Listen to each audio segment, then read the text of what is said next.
ba yung amoy na yan? Ang sakit sa ilong. Hanggang kwarto amoy na amoy. Pasensya na po kayo, Ma. Nagluluto po kasi ako ng para sa hapunan natin. Diyan ba sa niluluto mo nang gagaling ang naaamoy ko? Opo. Ano bang niluluto mo at ang baho? Nagluluto po kasi ako ng dinengdeng. Baka po yung bagoong ang naaamoy ninyo. Ginigisa ko po muna kasi bago ko lagyan ng sabaw. Bagoong baka mo? Sino nagsabi sa'yo na pwede ka magluto ng putahe na may bagoong dito sa bahay? Kuwan po kasi. Yun po kasi ang pangunahing sangkap sa niluluto ko. Ikaw talaga na babae ka. Hindi mo ba alam, sa lahat ng amoy, bagoong ang pinakaayaw ko. Tingnan mo tuloy amoy sa buong bahay. Ang hirap pa naman tanggalin ng amoy. Kumakapit ng husto sa mga kortina. Pasensya na po kayo, Mama. Hindi ko po kasi alam eh. Huwag mo nga akong iyakan. Sino sa tingin mo ang kakain yan? Wala namang kumakain ng dininding sa bahay na to kahit si Ryan. Ako na lang po ang kakain ng niluto ko. Sino pa nga ba? Sa susunod magtatanong ka muna. Hindi yung basta ka nalang mangingialam dito sa kusina. Opo. Pasensya na po talaga, Mama. Nasan ba si Salud? Bakit hinahayaan ka niyang mangialam dito sa kusina? Umalis po siya eh. Nandito na po ako, senyora. Saan ka ba nagpunta ha? Di po ba inutusan niyo ako na pumunta sa bayan para bumili ng gamot niyo? Bakit ang tagal mo? Marami po kasing tao sa botika, senyora. Ang dami mong dahilan. Sa susunod kapag inutusan kita, huwag kang magtatagal sa labas. May nangyari po ba habang wala ako? Ito kasing si Nympha. Nangialam dito sa kusina. Hindi mo ba naaamoy? Amoy bagoong ang buong bahay. Naaamoy ko nga po. Pagpasensyahan niyo na lang po si Nympha. Hindi naman po niya alam na ayaw niyo ng bagoong May magagawa pa ba ako? Gumawa ka na lang ng paraan para mawala ang amoy. Ayokong datnan ni Ryan na amoy bagoong ang buong bahay. Opo, ako na po ang bahala. Sabay pa namin sinundan ng tingin ni Manang Salud ang biyanan ko. Habang naglalakad palabas ng kusina, hinila naman ako na matandang kasambahay sa kwarto nito at saka nag-usisa sa nangyari. Doon hindi ko na napigilan ng umiyak sa harapan nito. Hinayaan na niya muna ako habang hinahagod-hagod ang likod ko. Ayos na ba ang pakiramdam mo? Opo, kahit papano po gumaang ng dibdib ko. Ay, ikaw na lang ang bahalang magpasensya sa biyenan mo ha. Masasanay ka rin sa ugali niya. Ang hirap niya pong pakisamahan eh. Lahat na po ginagawa ko. Pero hindi pa rin sapat para sa kanya. Lagi na lang niya akong hinahanapan ng maling ginagawa. Ganon yata talaga kapag hindi boto sa'yo ang biyenan mo. Ganyan din kasi ang naging biyenan ko doon Sana lang, hindi mangyari sa'yo nangyari sa akin. Ano po ang nangyari sa inyo ng asawa niyo? Hindi rin nagtagal ang pagsasama namin ng asawa ko. Dahil sa pakikialam ng biyenan ko sa pagsasama namin. Sa huli naghiwalay na lang kami. Kaysa naman lagi kami nag-aaway. Ang lungkot naman po nang nangyari sa inyo. Hindi man lang ba kayo pinaglaban ng asawa niyo? Ay, hindi Mas pinili niya ang kanyang ina kaysa sa akin. Mabuti na nga lang wala kami naging anak. Hindi naman po siguro mauuwi sa hiwalayan ng pagsasama namin ni Ryan. Alam ko po mahal niya ako at ipaglalaban. Alam ko naman na mahal ka ni Ryan Nakikita ko naman yon. Kaya ang maipapayo ko sa'yo, tatagan mo ang loob mo. Oho, gagawin ko yan alang-alang sa pagsasama namin. Ang mabuti pa, ililista ko na lang ang mga pagkain na gusto at ayaw nila para maiwasan mo yung nangyari kanina. Akala ko pa naman po matutuwa sa akin ng mama. Yun pala, palpak na naman ako. Huwag ka nang malungkot. Balang araw makukuha mo rin ang kiliti ng biyenan mo. Niyaya na ako ni Manang Salud sa kusina Tulungan ko daw siyang maghanda ng hapunan. Wala rin akong nagawa nang ipag-utos ng biyanan ko na itapon ang bagoong at ang ulam na niluto ko. Pagdating naman ni Ryan, napansin niya agad ang pamumugto ng mga mata ko. Umiyak ka ba? Ha? Hindi. Napuwing lang ako kanina. Ganun ba? Ano nga palang ulam? Kanina pa kasi ako nagugutom eh. Nagluto si Manang Salud ng afritada. Tinulungan ko siya. Talaga? Mabuti naman. Yung paborito ko palang ulam ang niluto ni Manang. Tiyak na mapaparami ang kain ko nito. Sasabihin ko kay Manang Salud na maghain na. Susunod na rin ako. Magpapalit lang ako ng damit. Susunod na daw po siya, Mama. Magpapalit lang daw po siya ng damit. Iniwan ko na si Ryan sa kwarto namin. At tumuloy na ako sa kusina. Naabutan ko doon ang biyanan ko na nagmamando kay Manang Salud. Tumulong na rin ako sa paglalabas ng mga plato at kubyertos para sa hapunan.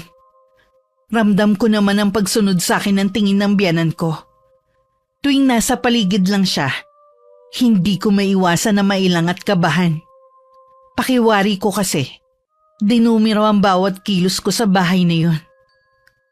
2 buwan pa lang kaming kasal ni Ryan, kaya nangangapa pa ako sa ugali ng biyanan ko. Gusto ko sanang bumukod kami ng asawa ko. Kaya lang nag-aalala naman si Ryan na iwan mag-isa ang kanyang ina. Kaya wala akong pagpipilian kundi ang magtiis na lamang at makisama sa mama nito. Nympha, hindi pa ba lalabas si Ryan? Susunod na daw po siya, Mama. Magpapalit lang daw po siya ng damit. Bakit kasi hindi mo hinintay? Pupuntahan ko na lang po siya. Wag na. Ilabas mo na lang ang ulam dito. Opo, Mama. Ikaw naman, Salud. Bakit 2 putahe lang ang ulam na niluto mo?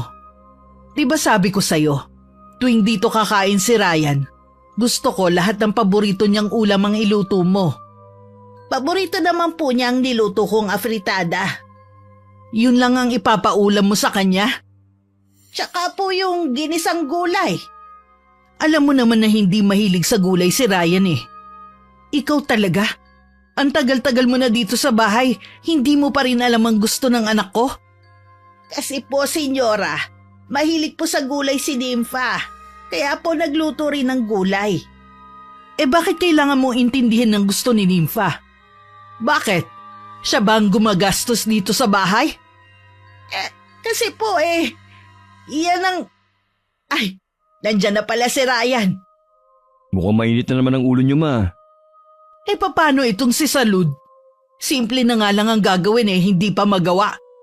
Ganyan yata kapag nagkakaedad na Ano bang hindi nagawa ni Manang Salud na ikinagalit niyo?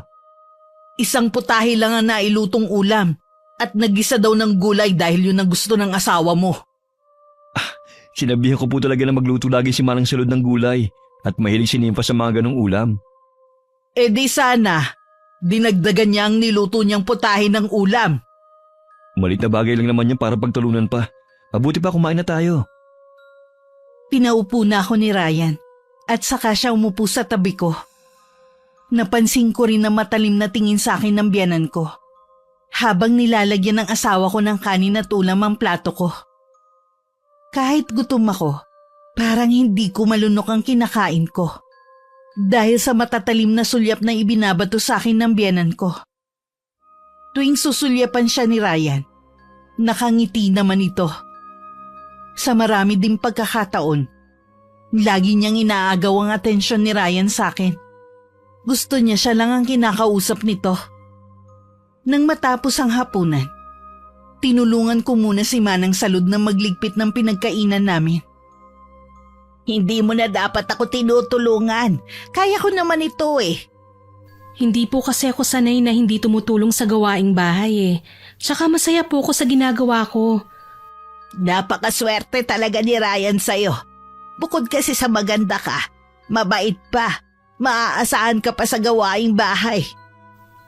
Baka naman po lumaki na ang ulo ko sa mga papuri niyo sa akin, Manang. Totoo naman kasi. O paano, puntahan mo muna ang asawa mo. Magsasara na lang naman ako ng mga pinto. Kaya ko na to. Salamat nga pala, Iha.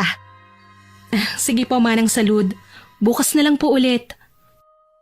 Nang pumasok ako sa kwarto naming mag-asawa, wala pa doon si Ryan. Naisip ko na baka kausap ng kanyang mama. Gusto kasi ng biyanan ko na makipagkwentuhan muna dito bago matulog. Kinuha ko muna ang libro na lagi kong binabasa. Ilang sandali pa, pumasok na rin si Ryan.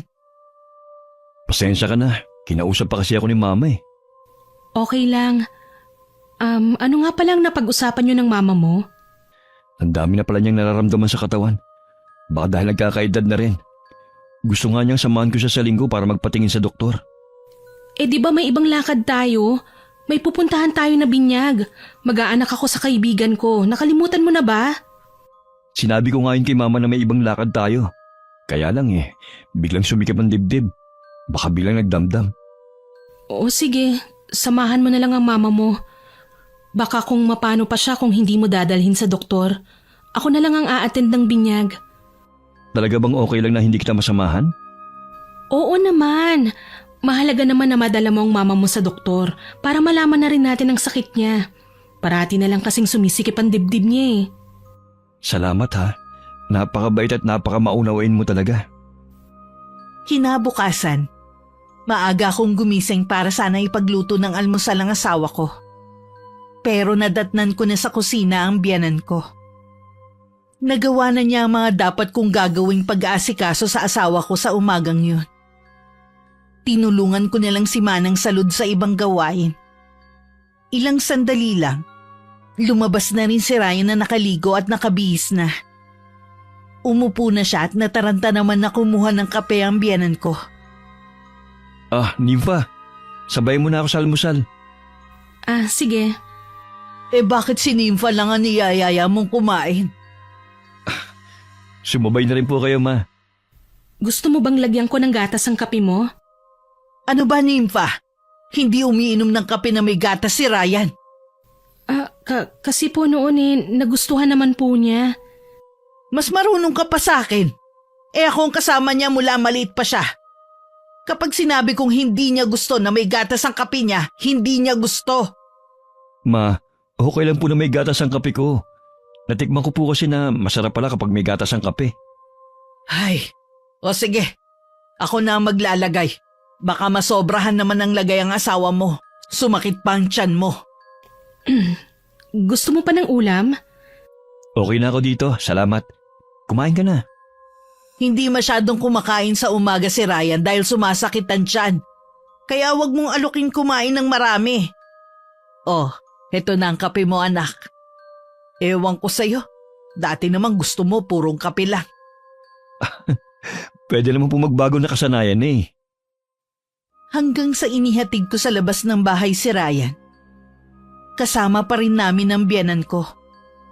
Marami din itong bilin sa anak at ipinapaalala pa ang lakad nila sa linggo. Nang makaalis ang asawa ko, akma na sana akong papasok sa loob ng bahay nang pigilan ako ng biyanan ko. May kailangan po ba kayo sa akin, Mama? Itatanong ko lang sa'yo kung ikaw ba ang naglalaban ng mga damit ng anak ko. Opo, ako rin po ang namamalansya. Gusto ko po kasing personal na naaasikaso ang mga gamit ni Ryan eh.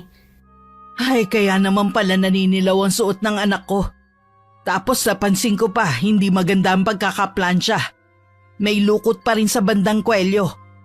Akala ko ba galing ka sa hirap? Paglalaba lang at pamamalansya hindi pa maayos. Pasensya na po, Ma. Uulitin ko na lang po. Ay nako, Nympha. Kung hindi siguro kayo dito nakatira, kawawang anak ko sa'yo. Hindi mo man lang siya maasikaso ng tama. Ginagawa ko naman po ang lahat para mapagsilbihan si Ryan eh. Pwes kulang pa. Hindi pa sapat ang ginagawa mo. Kung bakit naman kasi sa dinami-dami ng naging girlfriend niya, bakit ikaw pa ang pinakasalan niya? Nagmamahalan po kami ni Ryan. Mahal? Kailan ka lang niya nakilala? Yan pa ang pinagtataka ko. Bakit ang bilis naman yata niyang pakasalan ka? Ang mabuti pa po papasok na po ako sa loob. Huwag ka munang tumalikod. Kinakausap pa kita, huwag kang bastos. Kayo po ang bastos. Mula nang iuwi ako dito ni Ryan, wala na kayong ginawa kundi pakitaan ako ng masama. Lahat naman po ginagawa ko para magustuhan ninyo. Pero puro mali ko na lang po ang nakikita ninyo eh. Ito ang tandaan mo, Nympha. Kailanman hindi kita magugustuhan para sa anak ko. Hindi ang tulad mo ang nababagay kay Ryan. Tuluyan na ako napaiyak sa mga binitiwang salita ng biyenan ko. Pagkatapos ng masasakit na salitang sinabi niya, basta na lang niya akong iniwan. Napatingin na lang ako sa may gate. Parang gusto ko na lang magtatakbo palabas at wag nang bumalik sa bahay na yun. Napalingon ako nang maramdaman kong may humawak sa aking braso. Napayakap na lang ako kay Manang Salud. Dinala niya ako sa may kusina at binigyan ng tubig. Nang araw na yun, umalis ang biyenan ko para magsimba. Doon ko lang nailabas kay Manang Salud ang lahat ng sama ng loob ko. Kinuwento ko dito ang mga sinabi sa akin ng biyenan ko. Grabe talaga ang biyenan mo, no? Habang tumatanda, lalong lumalala ang ugali niya. Regular pa naman siyang nagsisimba. Pero hindi naman niya isinasabuhay ang sermon ng pari sa misa. Hirap na po ako, Manang. Lahat na nga ginagawa ko eh. Bakit hindi mo kausapin ang asawa mo? Aba, hindi naman yata tama ang ginagawa ng biyenan mo. Kung magsusumbong po ako kay Ryan, baka naman po silang mag-inang mag-away ng dahil sa akin. Kung hindi ka kasi magtatapat sa asawa mo sa mga ginagawa ni Senyora, gagawin niya ulit yun sa'yo. Ay, kakausapin ko po mamaya si Ryan. Nang dumating si Ryan, agad ko siyang sinamahan sa kwarto namin. Akma na sana akong magsasalita nang biglang kumatok ang biyenan ko at sabay pasok sa kwarto namin. Tutup nito ang sariling dibdib at tila hirap na hirap huminga. Agad itong tinulungan ni Ryan at dinala sa kwarto nito. Hindi ko maiwasan na mag-alala sa biyenan ko na baka malala na ang sakit nito. Pinuntahan ko na lang si Manang Salud sa kusina. Nasabi mo na ba sa asawa mo? Hindi pa nga po eh. Bigla po kasing dumating ang mama niya. Masama po ang pakiramdam niya at hirap makahinga. Sinamahan po muna siya ni Ryan sa kwarto nito. Hindi ba sasabahan naman ni Ryan sa doktor bukas? Malalaman natin kung talagang may sakit nga ba siya o umaarte lang. Tingin ko naman po may sakit ang mama niya. Hindi naman po niya yun pwedeng dayain eh. Buhay pa ang ama ni Ryan. Nagtatrabaho na ako sa pamilya na to. Masasabi kong kilalang kilala ko na yang si Senyora Imelda. Ano naman po kaya ang dahilan niya para magpanggap na may sakit? Ano pa nga ba? Para manipulahin ng asawa mo. Kilala ko po si Ryan. Hindi siya papayag na maging sunod-sunuran na lang sa kanyang ina. Dati, wala nang ginawa yang si Ryan kundi ang sumunod sa mama niya. Pero nang magkakilala kayo, natuto siyang tumayo sa sarili niyang paa. Siguro natatakot si Senyora na maimpluwensyahan mo ang asawa mo at iwan siya. Kahit naman po gusto kong bumukod, nirerespeto ko po ang desisyon ni Ryan na wag iwan ang kanyang ina. Naiintindihan ko naman po na nag-iisa lang siyang anak at walang aasahan ng mama niya kundi siya. Kaya lang po, ang hirap pakisamahan ng mama niya eh. Hay, kung talagang mahal mo ang asawa mo, magtitiis ka sa piling niya. Hindi naman habang buhay makakasama mo ang biyenan mo.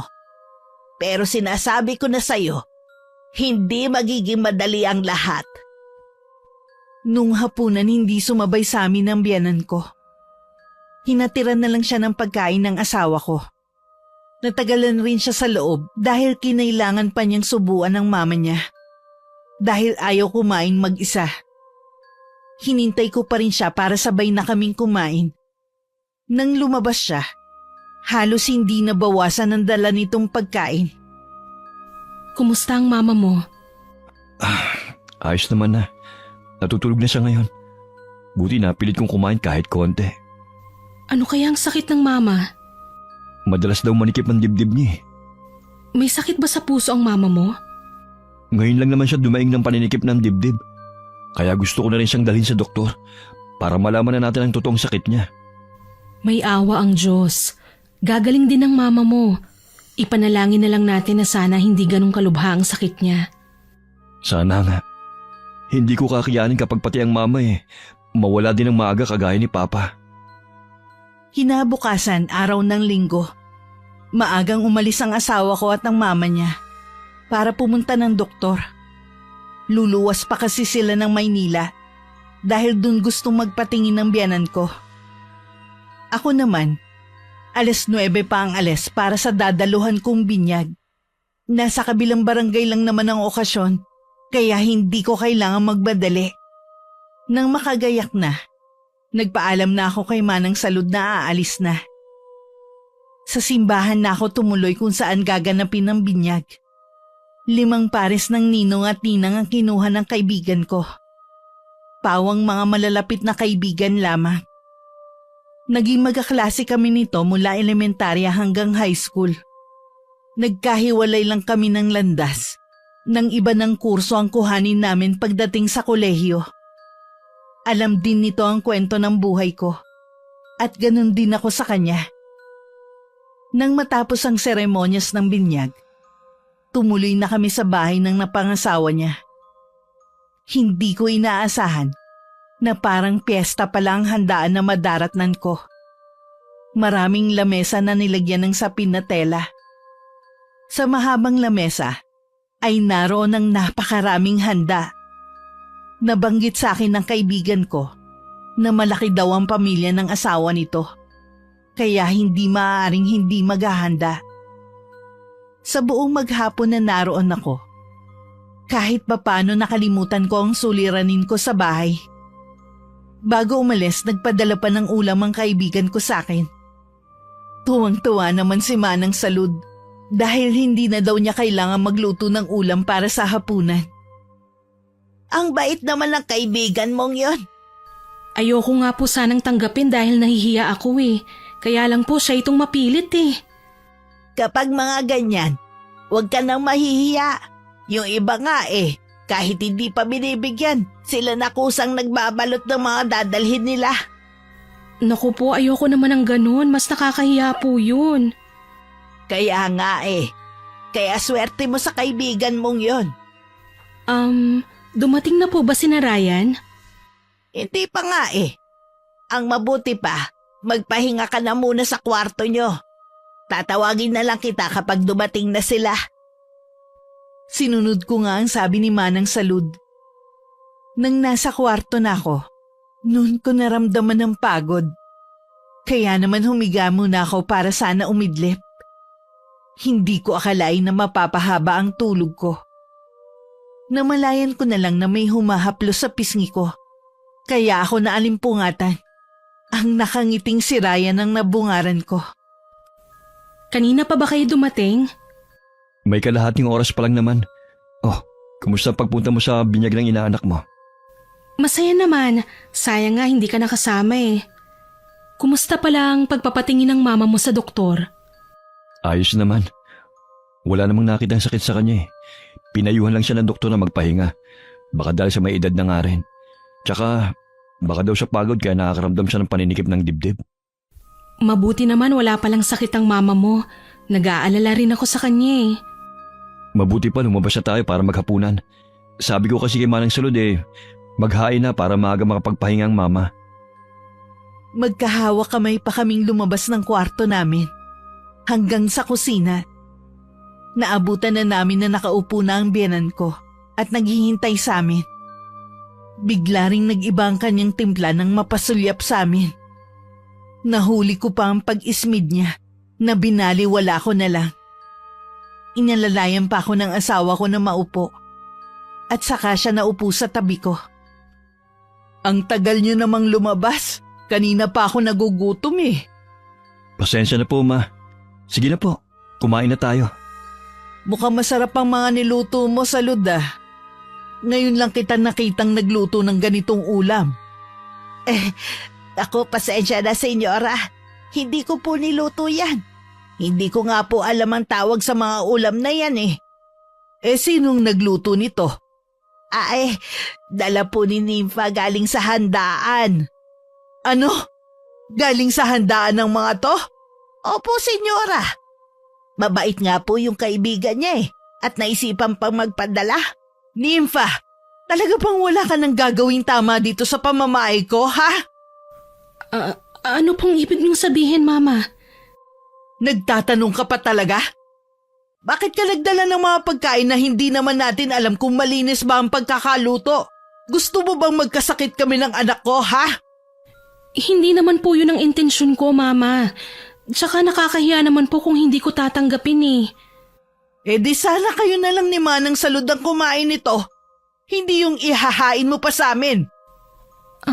Pasensya na po, Mama. Akala ko po kasi matutuwa kayo.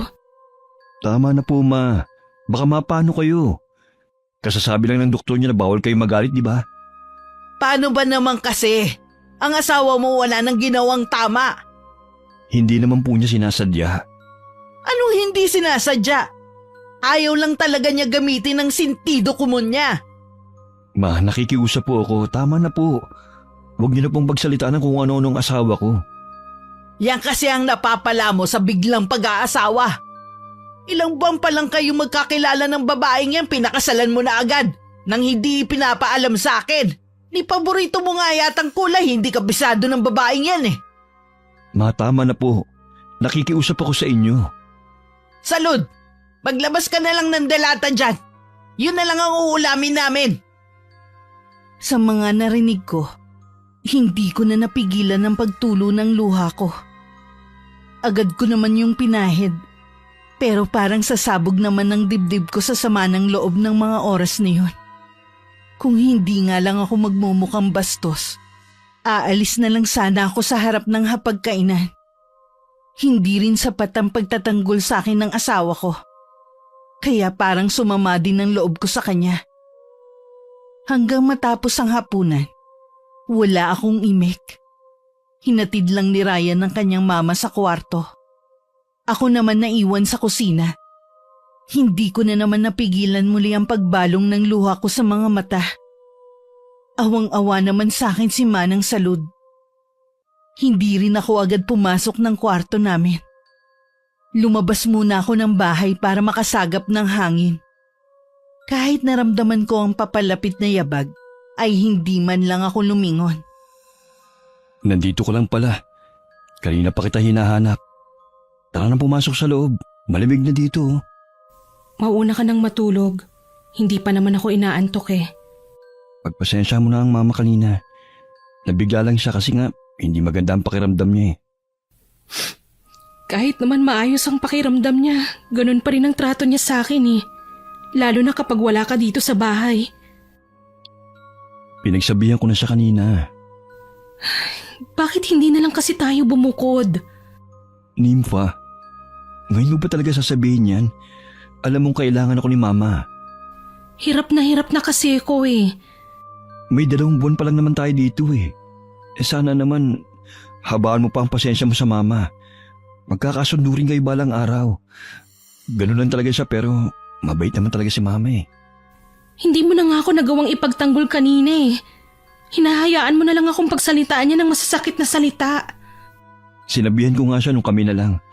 Hindi ko rin kasi nagustuhan yung mga sinabi niya sa'yo. Hindi ako gusto ng mama mo kaya malabong magkasundo kami. Nakikiusap ako sa'yo. Huwag mo namang sukuan kaagad ang relasyon natin. Nag-uumpisa pa lang tayong bumuo ng sarili nating pamilya. Hindi ko naman sinusukuan ang relasyon natin eh. Ang gusto ko lang bumukod na tayo. Hindi nga pwede.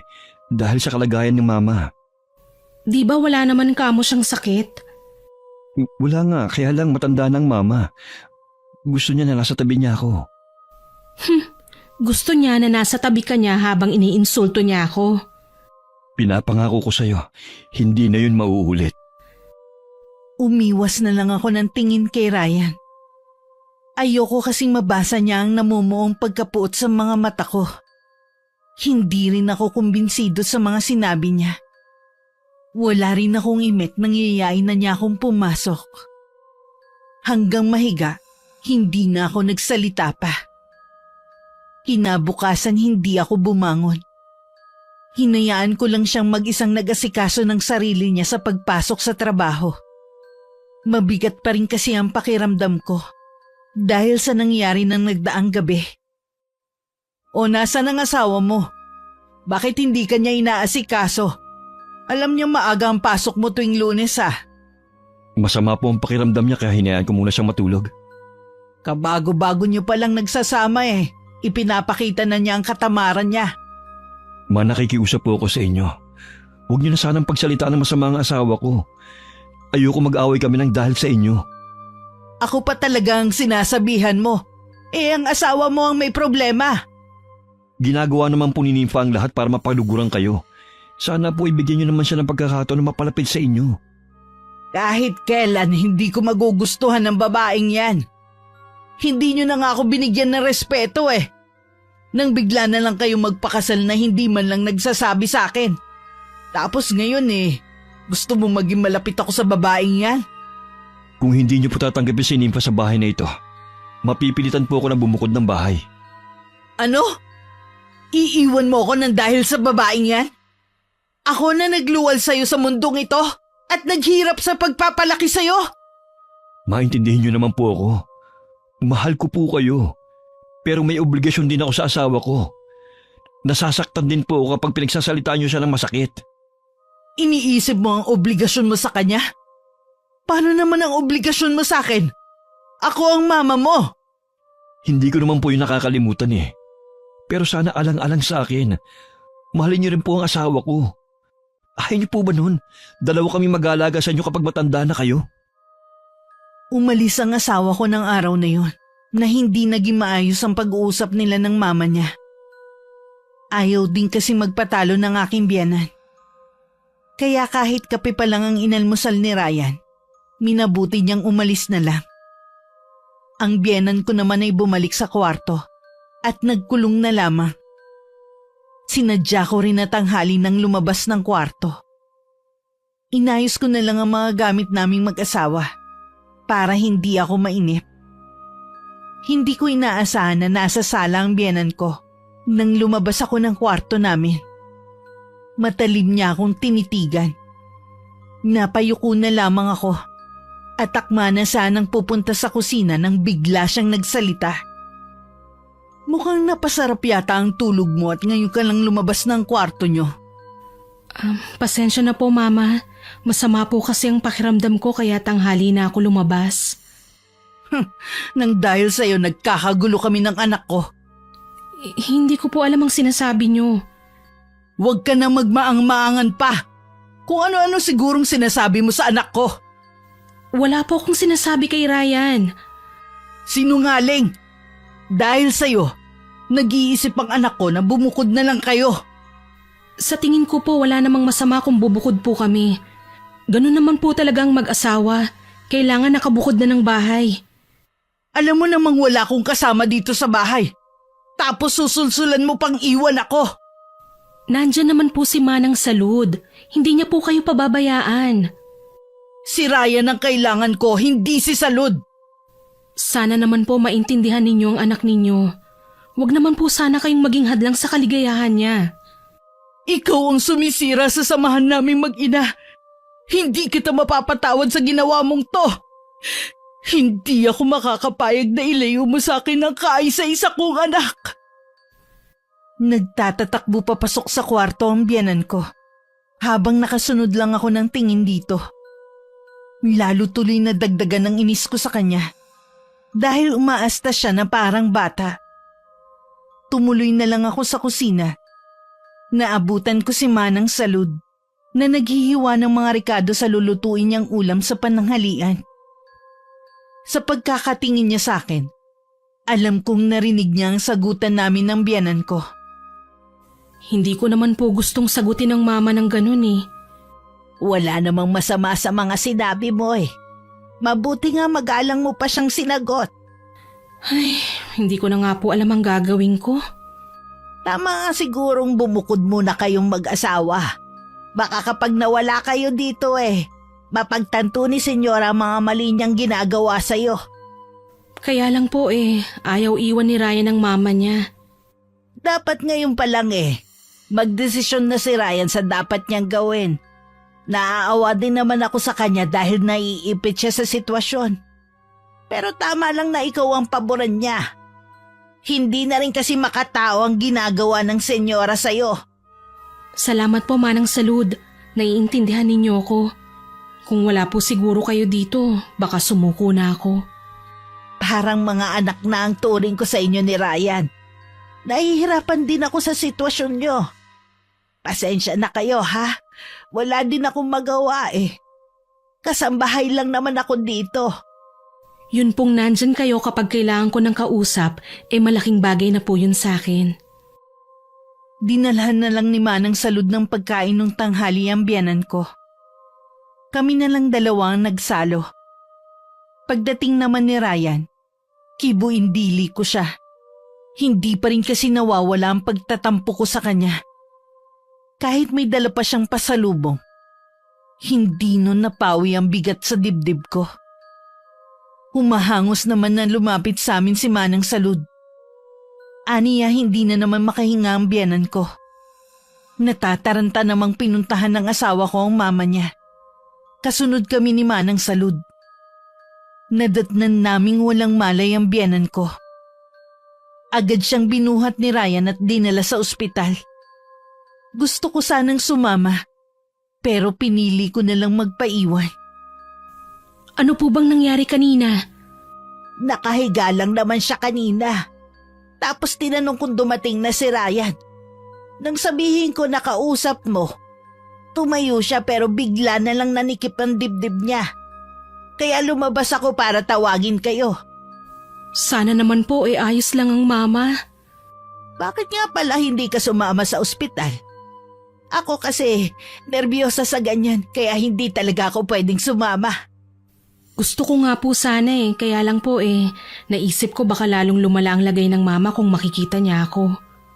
Sa bagay nga, mabuti pang umiwas ka na muna sa paningin ng biyanan mo. Gusto mo bang kumain? Wala po akong ganang kumain. Kumain ka kahit konti. Huwag mo nang hintayin ang asawa mo. Baka mamaya pa sila o bukas na makauwi. Sige na nga po, sabayan niyo na po ako.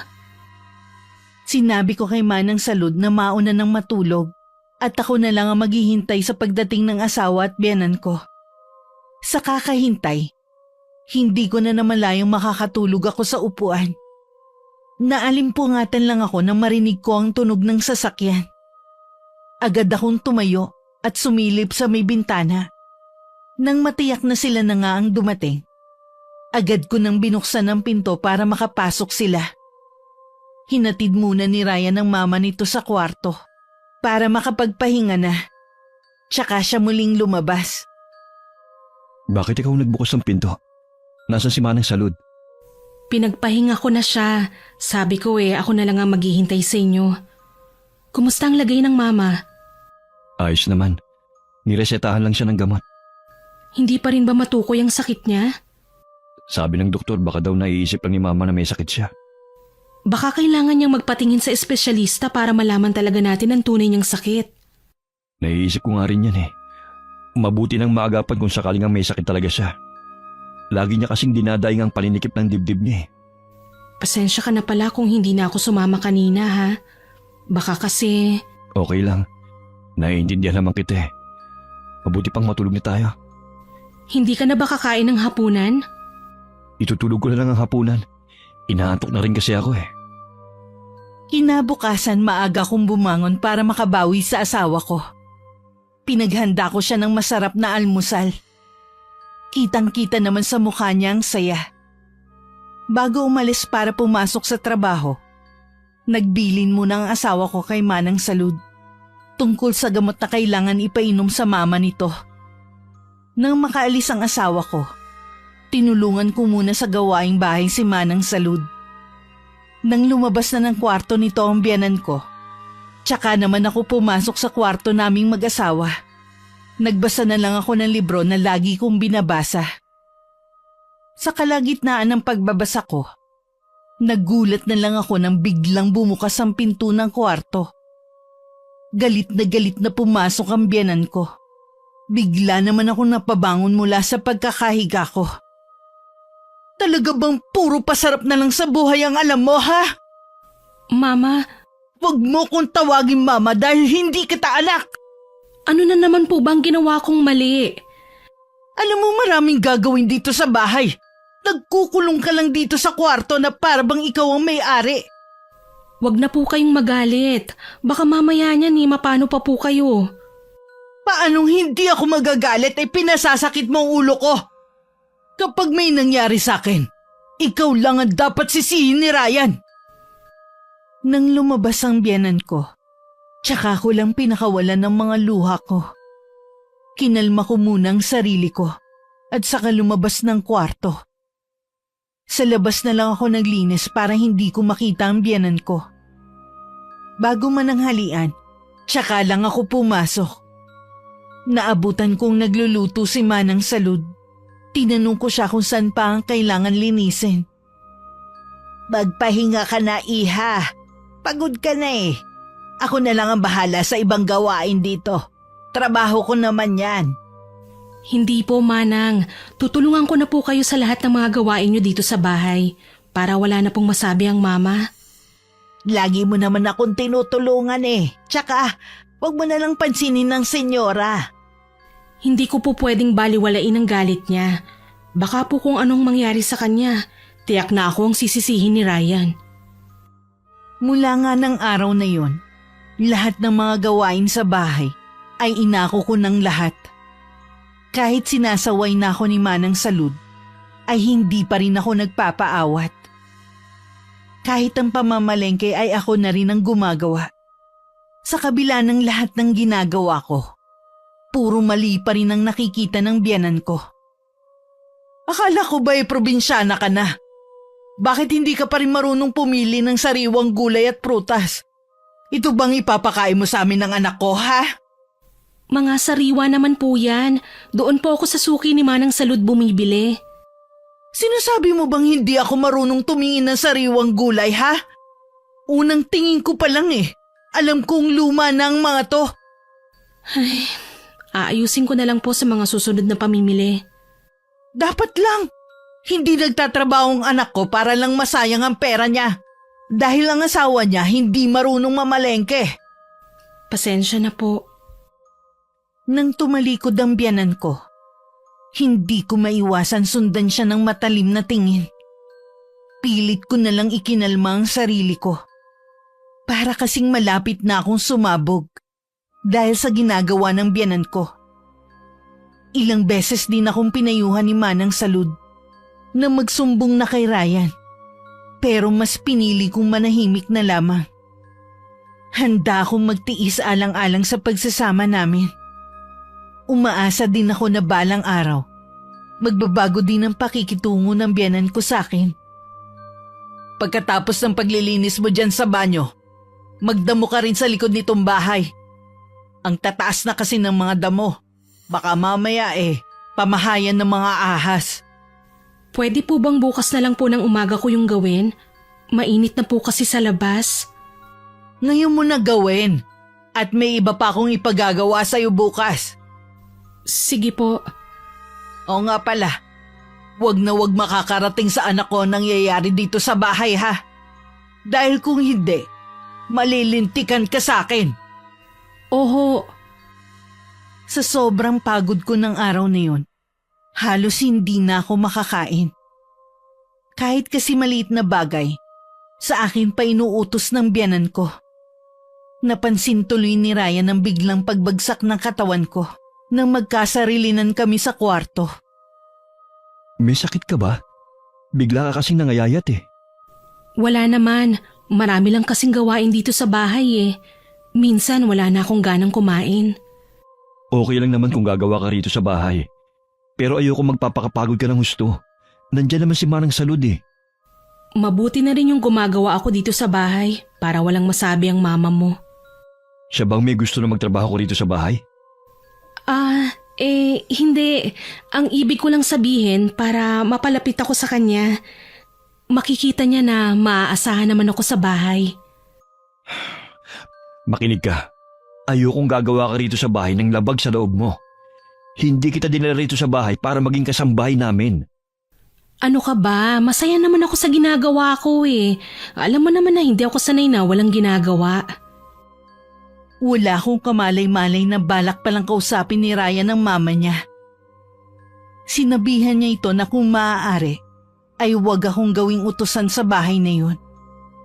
Habang nag-uusap nga sila, bigla na namang nanikip ang dibdib ng biyanan ko. Sa pagkakataong yun, hindi na siya isinugod sa ospital ng asawa ko, kundi pinainom na lang ng gamot.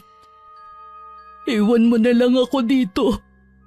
Ma naman, wala naman akong intensyon na masama eh. Ang sa akin lang, sana naman po ay huwag niyong abusuhin ang asawa ko. May kusa naman yung pagdating sa gawaing bahay eh. Kung ano-ano siguro ang sinusumbong sa'yo ng babaeng yun. Wala pong sinasabi ang asawa ko. Eh bakit bigla mo kong kinausap ngayon kung hindi siya nagsusumbong sa'yo? Napansin ko na po ang pangangayayat niya. Maarte ang asawa mo sa pagkain. Hindi ko nakasalanan kung ayaw niyang kumain. Ang mabuti pa, magpahinga na po kayo. Padadalan ko na lang po kayo ng pagkain niyo. Hindi na lang tumuloy sa trabaho ng araw na yun si Ryan. Kahit isang araw lang, nagkaroon ako ng pahinga sa gawaing bahay at naging panatag din ng loob ko dahil hindi ako magagawang maltratuhin ng biyanan ko.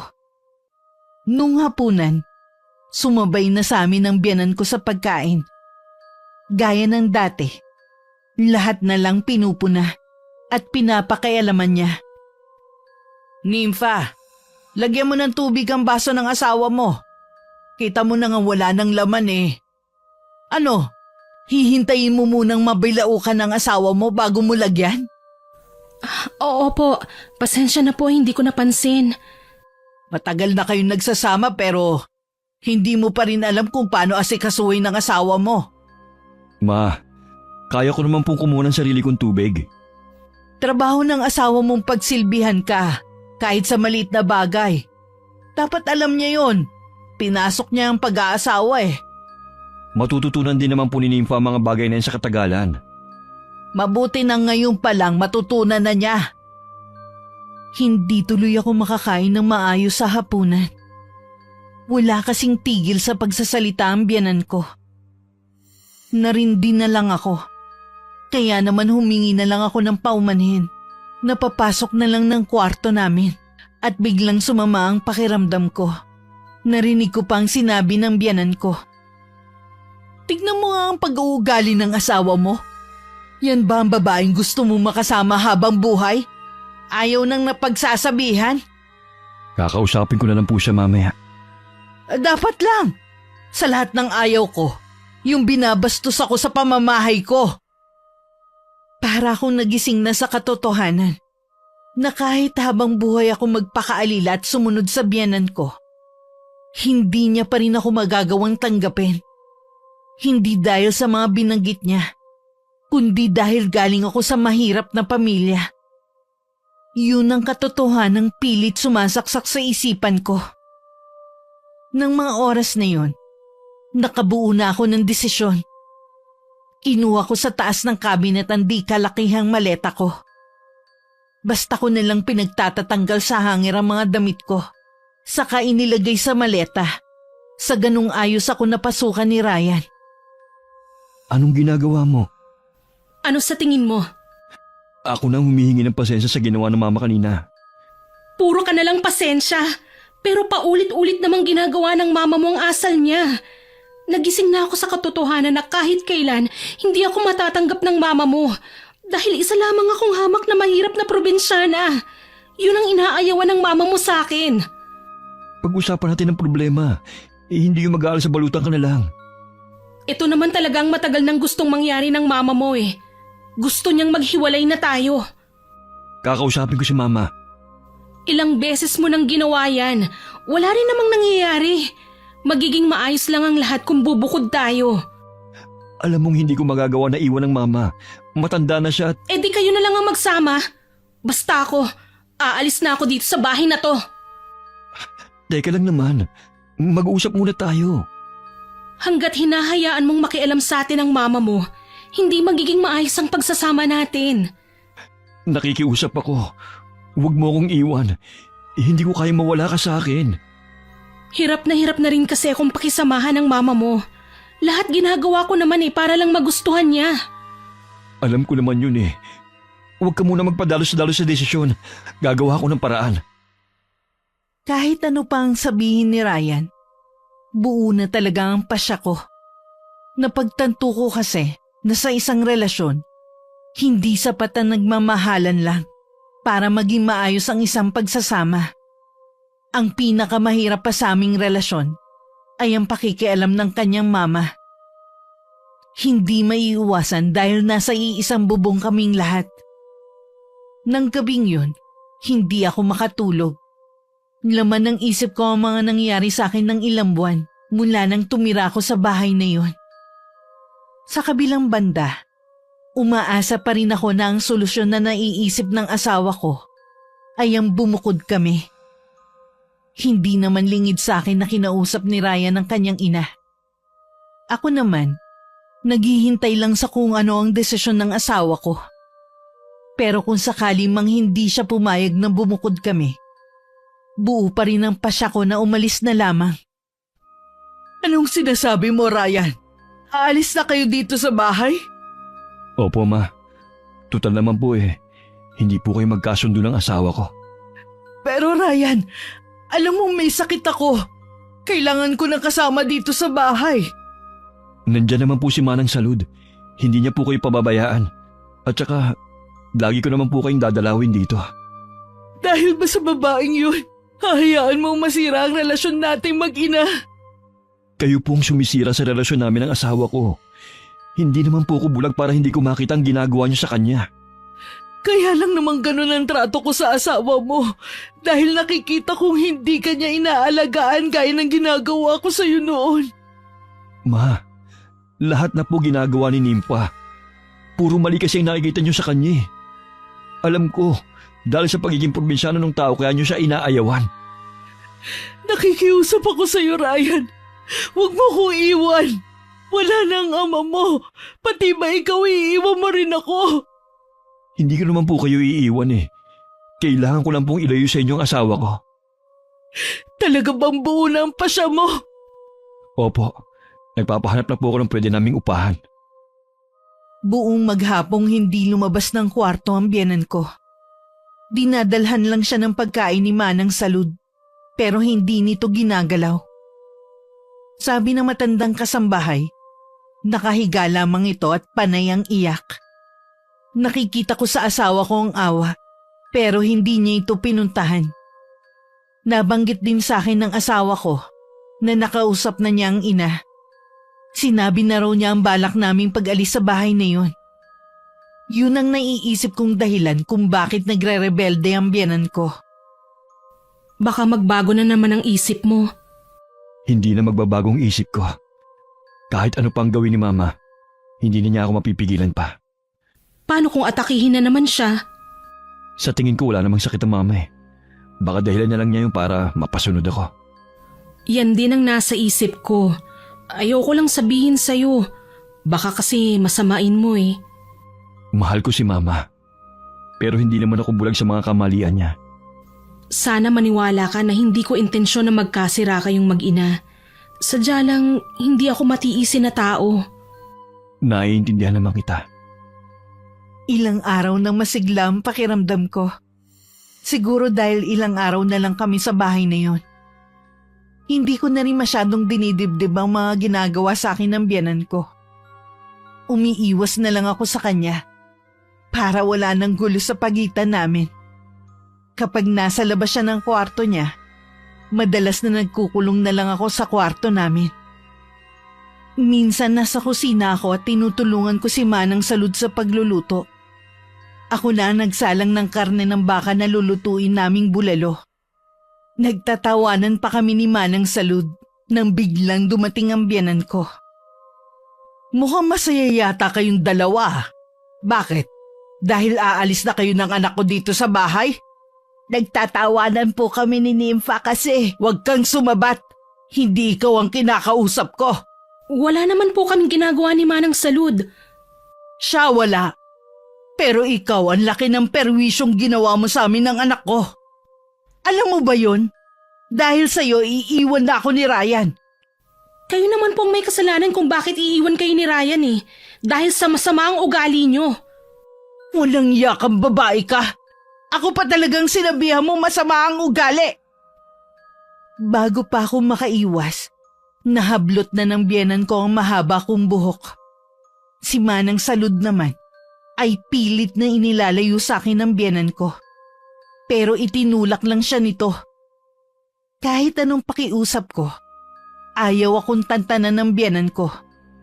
Nang bitiwan niya ako, akala ko titigilan na niya ako. Pagtingin ko sa mukha ng biyenan ko, nanlilisik ang mga mata niya. Pakiwari ko ba wala na siya sa tamang katinuan? Bago ko pa mahulaan ang binabalak niya, kinuha na nito ang kaserolang may laman ng pinalalambot na baka at saka isinaboy sa mukha ko. Ang huling natatandaan ko, ang napakainit na likido na tila tumutunaw sa balat ko. Ni hindi ko nga maalala kung nagawa ko pa bang makasigaw. Nagising ako na puti lahat ang nakikita ko.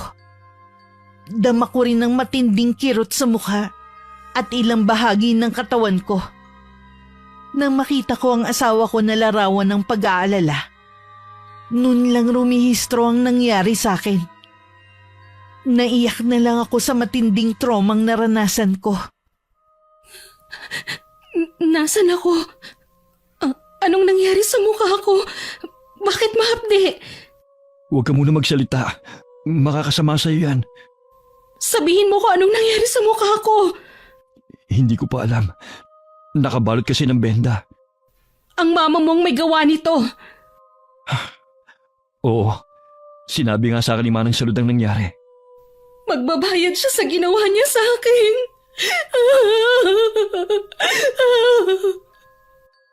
Napag-alaman ko kay Ryan na 3 araw pala akong walang malay.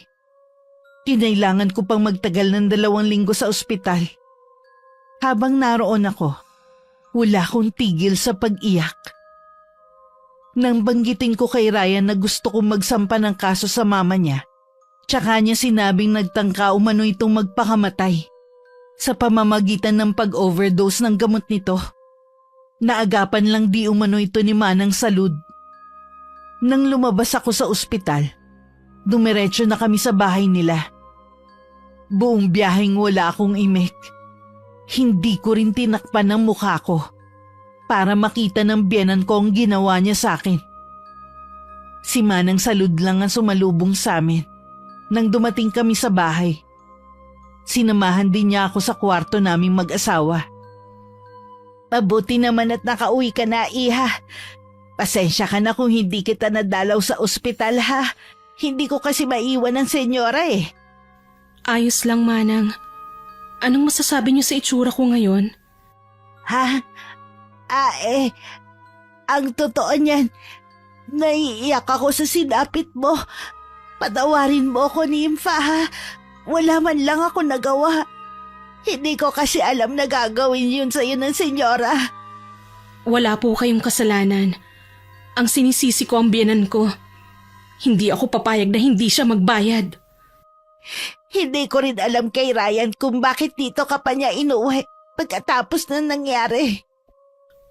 Hindi ako sumagot. Humakbang ako palapit sa malaking salamin. Tinitigan kong mabuti ang itsura ko.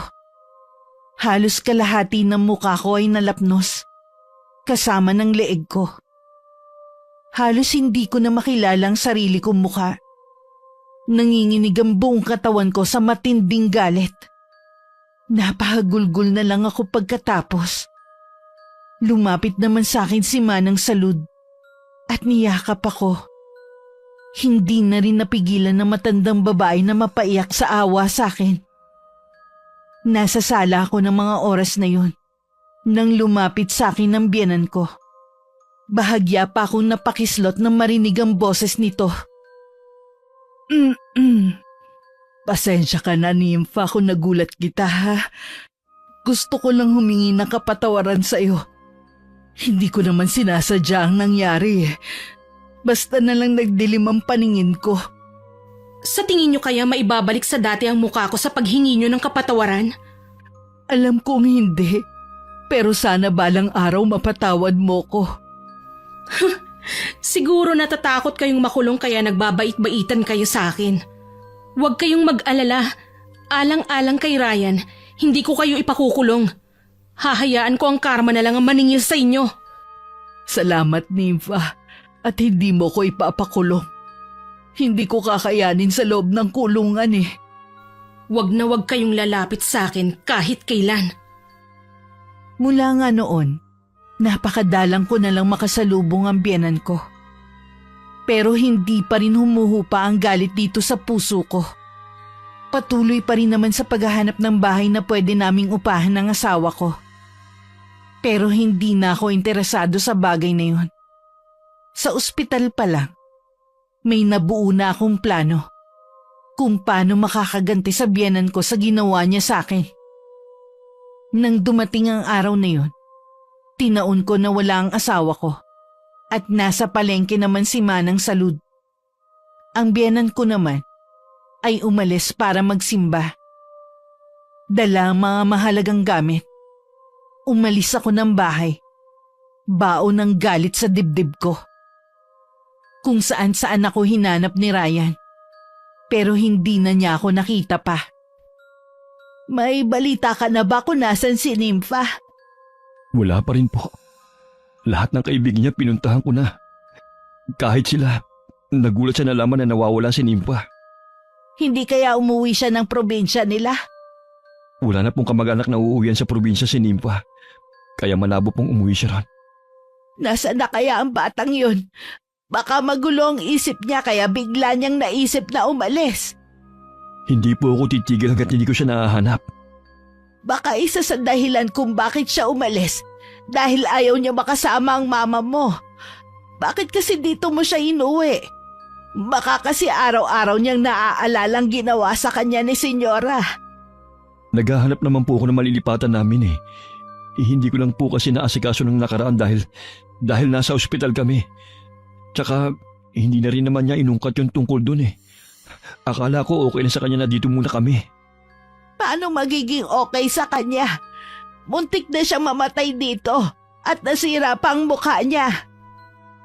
Napatungo na lang ang asawa ko nang mapagtanto na mali nga talaga siyang iuwi pa ako sa bahay nila. Walang araw at gabi na hindi ako ang laman ng isipan ng asawa ko. Napabayaan na rin niya ang kanyang trabaho dahil sa paghahanap sa akin. Hanggang tuluyan na siyang huminto sa trabaho. Natuto rin ibaling ng asawa ko ang kanyang atensyon sa alak. Madalas niyang kaulayaw sa gabi ang isang bote ng alak bago matulog. Nang hindi na makatiis, kinausap ng biyenan ko ang asawa ko sa mga ginagawa nito. Wala ka na bang gagawin kundi ang maglaseng, ha? Pabayaan niyo na lang po ako. Anong pabayaan? Dahil lang sa babaeng yun, sinisira mo na ang buhay mo. Hindi lang siya babae lang. Asawa ko siya. Kung asawa mo siya, bakit basta na lang siya umalis nang hindi man lang nagpapaalam sa'yo? Sa tingin niyo, bakit kaya umalis si Nympha?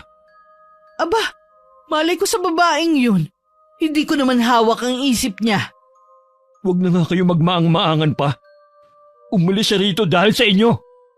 Hindi si Nympha ang sumira sa buhay ko, kundi kayo. Nagiging bastos ka na sa akin ah. Hindi mo na ako ginalang. Sana noon pa ako nakinig kay Nympha na bumukod na kami. Hindi sana humantong sa ganito ang relasyon namin. Kaya pakiusap lang. Iwan niyo na ako. Pabayaan niyo na ako mag-isa. Labis na nagulat ang biyenan ko. Yun kasi ang kauna-unahang pagkakataon na pinagtaasan siya ng boses ni Ryan. Ilang sandali muna ang pinalipas ng biyenan ko bago tumalikod. Pumunta siya sa kusina at naabutan niya dun si Manang Salud na naghahanda na para sa kanilang hapunan. Hindi ko na alam ang gagawin ko kay Ryan. Masyado po kasi siya nag-aalala kay Nympha. Ano bang meron sa babaeng yun at hindi siya makalimutan ng anak ko? Ginayuman niya yata si Ryan eh. Nagmamahalan lang po sila. Tsaka, maganda at mabait pong bata si Nympha. Kung bibigyan niyo lang sana siya ng pagkakataon na mapalapit sa inyo, tsak na magkakasundo kayo. Maganda ba ka mo? Pangit na nga siya ngayon. Tsak na ang dahilan niya kung bakit siya umalis. Dahil hindi na sila bagay ng anak ko. Huwag niyo po sanang kalilimutan na kayo ang dahilan kung bakit naging ganun ang itsura ni Nympha. Huwag mo nga mabanggit-banggit pa ang pangalan ng babaeng yun dito sa bahay. Pero senyora, Huwag ka ng mga tuwiran pa. Sundin mo na lang ako. Kahit ibinawalan ng biyanan ko ang pagbanggit sa pangalan ko, lagi pa rin bukang bibig ako ng asawa ko at ni Manang Salud. Minsan narinig ng biyanan ko ang dalawa na ako ang pinag-uusapan. Walang nagawa kundi tumalikod na lang siya at bumalik sa kwarto niya. Matulin na lumipas ang ilang buwan. Wala pa rin silang balita sa kinaroroonan ko. Parang gusto na rin sumuko ng asawa ko na matatagpuan pa niya ako. Samantala, nag-umpisa na rin ang kakaibang pangyayari sa biyanan ko. Nung una binaliwala lang niya yon. Naisip niya na baka epekto ng gamot na iniinom niya. Kaya kung ano-ano ang nakikita niya. Madalas din siyang managinip ng mga nakakatakot. may problema po ba kayo, senyora? Ikaw pala, Salud. Ewan ko ba, hindi kasi ako makatulog eh. Lagi ako nananaginip ng masama. Ano pong panaginip? Tungkol sa mga ahas. Minsan naman tungkol sa demonyo. Nakakatakot nga po yan. Bakit hindi po kayo pumunta sa simbahan? Baka makatulong. Naisip ko nga din yan. Bukas na bukas din magsisimba ko. Napapansin din ni Manang Salud ang pagiging magugulatin ng aking biyanan. Lagi rin itong balisa na tila ba may kinatatakutan. Hindi na lang yung pinagtuunan ng pansin ni Manang Salud. Iniisip niya na baka binabagabag na ito dahil sa ginawa sa akin. Hanggang dumating ang araw na nagkasakit ng malubha ang biyanan ko. Hindi ito makakain at gusto laging gising sa gabi. Huwag niyo akong iiwan. Ayoko matulog mag-isa. Baka kunin na niya ako ngayong gabi. Ayoko sumama sa kanya. Huwag po kayong matakot, ma. Nandito lang kami ni Manang Salud. Hindi ka namin iiwan. Hayaan niyo lang na bukas ang ilaw. Ayoko na madilim. Baka bigla siyang lumabas sa dilim. Sino po ang tinutukoy niyo, senyora? Ang demonyo, Salud. Ang demonyo sa panaginip ko. Totoo siya. Lumabas siya sa panaginip. Gabi-gabi niya akong dinadalaw dito sa kwarto ko. Nagkatinginan pa ang asawa ko at si Manang Salud. Parehong nahihiwagaan sa sinasabi niya. Iniwan lang nila ang biyanan ko nang makatulog ito. Gaya ng bili nito, iniwan nilang bukas ang ilaw sa kwarto nito. Kinausap naman ng masinsinan ng asawa ko si Manang Salud tungkol sa sinasabi ng kanyang mama. Nabanggit nga niya na nananaginip siya ng mga ahas at demonyo. Sabi ko pa nga pumunta siya ng simbahan. Baka kasi makatulong sa kung ano man ang bumabagabag sa kanya. Hindi na nga lang po siya nakapunta. Ayokong isipin na baka nasisiraan ng bait ang mama. Hindi naman siguro. Sa tingin ko may bumabagabag lang sa kanya. Kaya kung ano-anong nakikita niya.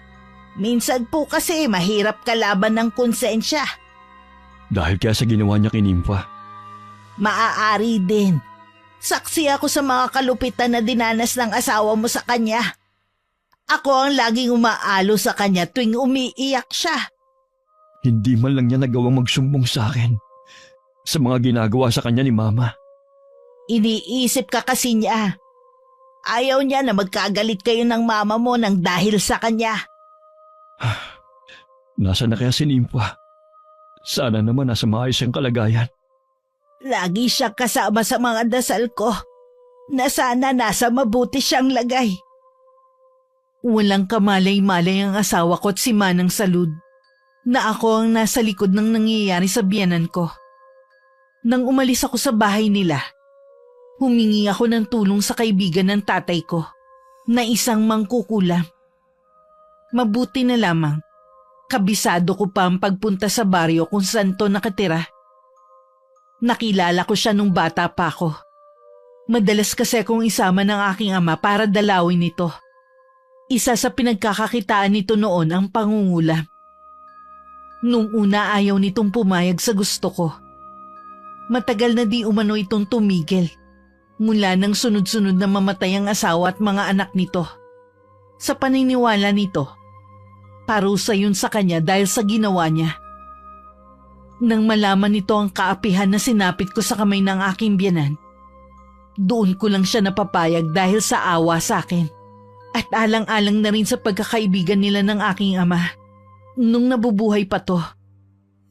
Sa bahay tuluyan ng dinapuan ng malalang sakit ang biyenan ko. Halos igupo na siya nito sa higaan. Bakit ba hindi nila matukoy ang sakit ng mama? Kitang-kita na ngang naghihirap siya eh. Sa nakikita ko sa mama mo, hindi talaga siya kayang gamutin ng mga doktor. Ano pong ibig niyo sabihin? May palagay ako na kinukulam ang senyora. Kulam? Sino naman ang gagawa nun kay mama? Wala namang may galit sa kanya kundi si Nympha. Siya lang ang may motibo para gantihan ng mama mo. Hindi yung kayang gawin ni Nympha. Mabait ang asawa ko. Kahit anong bait ng isang tao, may hangganan din. Lalo't nakaranas ng kaapihan. Ano pong gagawin natin, Manang Salud? Ayokong mamatay ang mama. Baka pwede tayong humingi ng tulong sa isang albularyo. Baka may magawa pa siya. Maghanap po kayo, Manang Salud. Handa ako magbayad kahit magkano. Gumaling lamang ang mama. Sa pagtanong-tanong ni Manang Salud, nakahanap naman siya ng albularyo. Pero kahit ito ay walang nagawa para mapagaling ang biyenan ko. Pinahirapan pa ng hindi matukoy na sakit ito at nasiraan na rin ng bait. Awang-awa man ang asawa ko sa mama niya, pero wala rin siyang magawa para kahit papano ay maibsan ang paghihirap nito. Masama ba kung anak kong hihilingin ko na sana mamatay na lang ang mama? Masakit sa akin na makita siya nagdurusa. Sa tingin ko yun din ang gusto mangyari ng mama mo. Hindi niya man masabi. Kitang-kita naman sa mga mata niya na sumusuko na siya. Ayoko siyang mawala kaya lang. Tatagan mo ang loob mo. Huwag mo ipakita sa mama mo na nahihirapan ka. Alam mong hindi niya yung gugustuhin na makita ka ng ganyan. Gusto kong magalit kay Nympha. Bakit kailangan niyang gawin ito sa mama ko? Naniniwala ako na nadala lamang siya ng matinding galit dahil sa ginawa ng mama mo. Huwag ka sana magalit sa kanya. Hindi na magawang pumasok ng asawa ko sa kwarto ng mama niya. Tuwing nakikita kasi niya ang kalagayan ng biyenan ko, napapahagulgol na lang siya sa matinding awa. Tinanggap na lang ni Raya na magiging kapalaran ng kanyang ina. Isang umaga, nagisnan na lang ni Manang Salud ang biyenan ko na wala ng buhay. Puno ng dugo ang damit nito at hinihigaan. Naisip ng matandang kasambahay na baka sumuka muna ito ng dugo bago nalagutan ng hininga.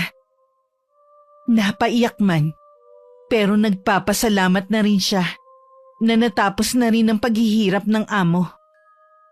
Walang nakakaalam sa totoong nangyari sa biyenan ko. Inilihim yun ng aking asawa at ni Manang Salud sa mga kamag-anak nila. Wala rin kasing maniniwala kung sasabihin nilang kulam ang ikinamatay nito. Walang kaalam-alam ang asawa ko. Nasa unang araw pa lang na nag-umpisa ang kulam sa kanyang mama. Lihim na akong nakasubaybay sa kanila. Kaya hindi lingid sa akin ang paghihirap niya dahil sa kalagayan ng kanyang ina. Isang linggo pagkatapos mailibing ang biyenan ko, sinundan ko si Manang Salud sa simbahan. Nagulat pa ito nang bigla akong humarang sa kanyang daraanan. Nympha, ikaw ba yan? Ako nga po. Kamusta na po kayo? Okay naman ako. Saan ka ba nagpunta? Bakit bigla ka na lang umalis ng bahay? Alam mo ba kung saan-saan ka hinanap ng asawa mo? Ay, pasensya na po kung kahit sa inyo hindi ako nakapagpaalam. Alam ko kasing pipigilan niyo ako Hindi ko na po kayang tumira sa bahay na yon pagkatapos ng mga nangyari. Naiintindihan kita. Ang mahalaga ngayon mukhang nasa mabuti ka namang kalagayan. May 1 linggo na nga palang wala si Senyora Imelda. Alam ko po. Kung ganun tama kami, ikaw nga ang may kagagawa ng pagkakasakit ng biyanan mo. Ganti ko yun sa ginawa niya sa akin. Alam mo masama ang gumante, Iha. Sana pinaubaya mo na lang sabay ka palang lahat. Huli na po para pagsisihan ko pa ang ginawa ko.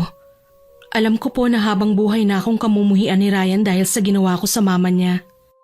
Kung ganun bakit ka nagpakita sa akin ngayon? Gusto ko lang po na magpaalam sa inyo. Magpapakalayo-layo na po ako. Bakit hindi mo subukan makipag-ayos sa asawa mo? Hindi na po. May lamat na po ang pagsasama namin. Hangad ko na sana balang araw, makahanap siya ng babaeng magmamahal sa kanya ng higit sa akin. Nalulungkot ako sa sinapit ng relasyon niyo ni Ryan. Mahal niyo naman ang isa't isa. Pero kailangan niyo pa rin magkahiwalay. Hindi po talaga kami para sa isa't isa. May ibang babae talagang nakalaan para sa kanya. Mas higit sa akin. Hindi kita sinisisi sa ginawa mo. Bagamat mali at kasalanan. Sana mahanap mo sa lugar na pupuntahan mo ang kapayapaan na para sa iyo. Kayo na po sana ang bahala kay Ryan. Alagaan niyo po siya. Ingatan niyo rin po ang sarili ninyo. Mahigpit ko pang niyakap si Manang Salud na sa maikling panahon ay napamahal na sa akin. Alam kong walang kapatawaran ang ginawa ko sa biyanan ko at handa akong harapin ang kaparusahang naghihintay sa akin. Mas pinili ko na manirahan sa isang tagong lugar at malayo sa karamihan. Simula nga noon, wala na akong naging balita kay Ryan. Masakit man sa akin ang paghihiwalay namin. Panalangin ko na sana mahanap niya ang kaligayahan na para sa kanya. Wakas, wakas, wakas, wakas, wakas, wakas, wakas, wakas, wakas.